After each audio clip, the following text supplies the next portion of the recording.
jours, c'est Air France KLM, grève des pilotes qui débute et qui affecte le cours ce matin puisqu'on perd quasiment 3% du côté d'Air France KLM. Pour en parler, on est avec Thibaut François. Bonjour Thibaut. Bonjour messieurs. Vous êtes en ligne avec nous depuis Nantes et Fastea Capital. Un petit coup d'œil sur le cours qui visiblement ce matin n'apprécie guère ce mouvement qui se met en place du côté des pilotes d'Air France KLM. On parle du côté de la compagnie d'un coût de 15 à 20 millions d'euros par jour. C'est bien évidemment un doux euphémisme que de dire que c'est un coup dur pour les comptes. Effectivement, c'est encore une mauvaise nouvelle pour le groupe Air France. Alors déjà, d'un point de vue opérationnel, ça va pas si bien que ça encore. Donc c'est vrai qu'il y a eu un redressement depuis quelques trimestres, mais on n'est pas encore, c'est pas encore la pleine joie. Effectivement, la grève des pilotes est annoncée pour toute la semaine. A priori, autour de 50% de réduction des vols ce jour-ci pour atteindre 100% pratiquement mercredi. Donc c'est vrai que c'est une grève assez importante. On l'estime autour de 100 millions d'euros pour la semaine. Donc une des plus importantes depuis bien longtemps, chez Air France, a priori. Exactement, la plus longue a priori depuis 1998. Donc effectivement, c'est un mouvement d'importance, d'ampleur. C'est surtout aussi on est vraiment dans un contexte un petit peu compliqué en plus pour Air France, qui annonce de multiples plans. Et en plus, il y a un problème d'image qui vient s'affecter à tout ça. Donc au-delà des chiffres, parce que les chiffres sont déjà assez faibles, on parle d'une dette quand même d'Air France autour de 5 milliards d'euros, un free cash flow qui est nettement insuffisant. Donc c'est vrai que c'est encore l'image d'Air France qui est écornée par cette nouvelle grève des pilotes. Surtout qu'on ne voit pas très bien, en tout cas très clair dans cette stratégie des pilotes, sachant que les pilotes ne sont pas forcément d'accord entre eux, entre les pilotes des filiales et les pilotes Air France maison mère. Donc c'est vrai qu'on ne voit pas qui a y gagné de cette grève Air France, sachant que le groupe est en plus un tournant stratégique majeur. Oui, justement, pourtant la semaine dernière, on va dire qu'Air France avait plutôt pris l'ascendant. On avait cette présentation le 11 septembre du plan Transform 2020 qui avait plutôt été salué par la critique, non ? Effectivement, on a eu un plan Transform 2015 annoncé déjà maintenant il y a quelques années. On a dans la continuité le plan Perform 2020 qui a été annoncé la semaine dernière. Ça va plutôt dans le bon sens. Il y a une vraie stratégie derrière tout ça. C'est de développer Transavia. Transavia, c'est la filiale low cost du groupe Air France.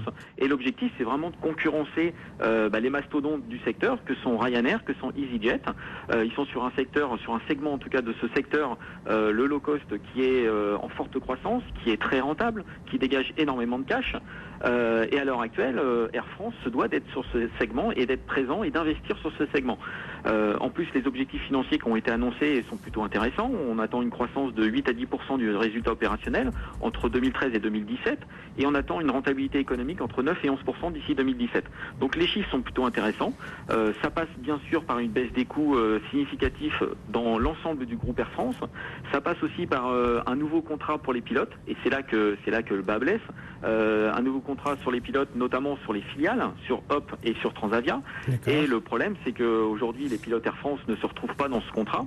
Et pourtant, malgré que la direction n'impose pas aux pilotes d'Air France de travailler pour Hop ou pour Transavia, je pense que c'est la peur du futur et la peur du changement qui mène aujourd'hui à la grève des pilotes chez Air France. Bon, en attendant, du côté de la concurrence, on se frotte les mains et EasyJet met 1000 sièges supplémentaires à disposition des clients pour essayer de pallier à l'absence d'Air France, notamment sur des destinations très regardées, comme Paris-Nice ou Paris-Toulouse. Le reste du secteur, on voit qu'il n'y a pas qu'Air France finalement qui est confronté à des grèves. On a des mouvements à répétition, notamment cette semaine aussi chez Lufthansa. Oui, tout à fait. En fait, on est vraiment sur un problème avec les opérateurs historiques. Ils sont vraiment menacés aujourd'hui par les opérateurs low cost.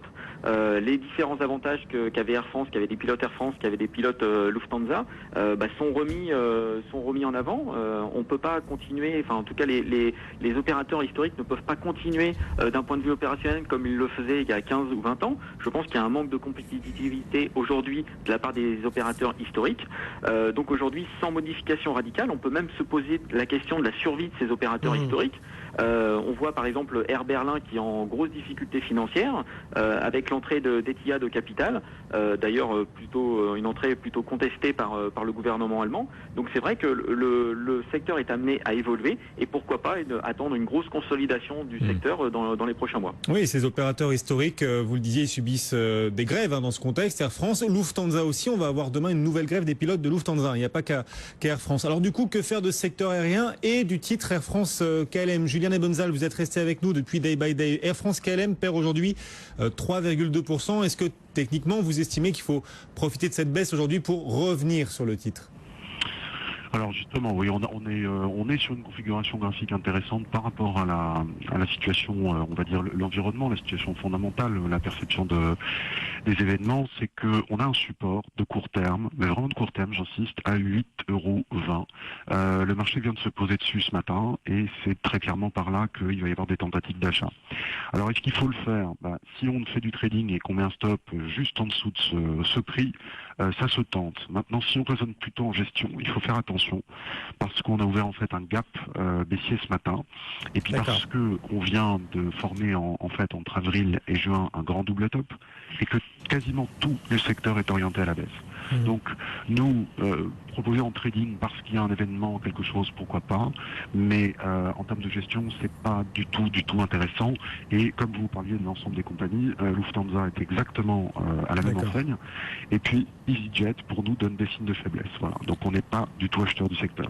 Thibaut François, chez Fastea, vous restez prudent aussi sur Air France KLM ? Oui, prudent parce que effectivement tout n'est pas réglé, on n'a toujours pas l'accord des pilotes, donc ça c'est quand même assez compliqué.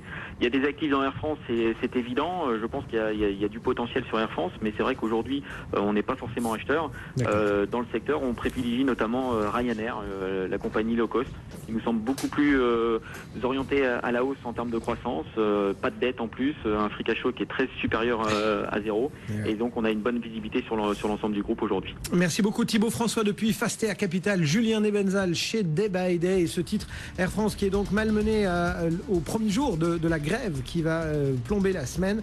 Air France KLM 8,26 en ce moment, moins 3,23%. Dans un marché qui recule également, le CAC 40 abandonne aujourd'hui 0,26%, 4430 points, la plus forte baisse technique, moins 1,7%. Kering au contraire, plus forte hausse, Kering gagne 1,2%. Notez que le 10 ans britannique se détend un peu aujourd'hui à quelques jours du référendum écossais. Pourquoi cette légère détente du 10 ans britannique ? Eh bien parce qu'un tout dernier sondage donne le non à l'indépendance en tête. Voilà les sondages qui se contredisent donc autour de ce référendum, J-3 avant le verdict. BFM Business, intégral placement.